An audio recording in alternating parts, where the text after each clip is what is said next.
Sur ce terrain vague, il y a 2500 ans, se trouvaient des pieds de vigne et même des cultures céréalières, dont les vestiges refont aujourd'hui surface.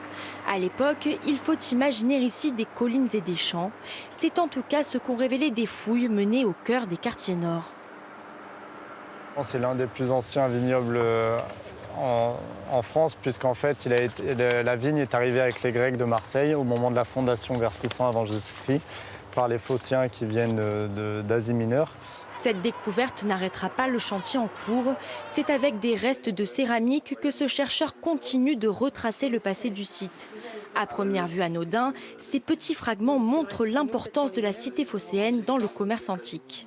Ça permet de savoir d'où viennent ces céramiques, si on a essentiellement de la céramique locale ou encore parfois des importations. Donc on peut avoir quelques belles surprises. Notamment ici, on a une céramique à figure noire où on a une roue d'un char ici qui est gravée sur la figure.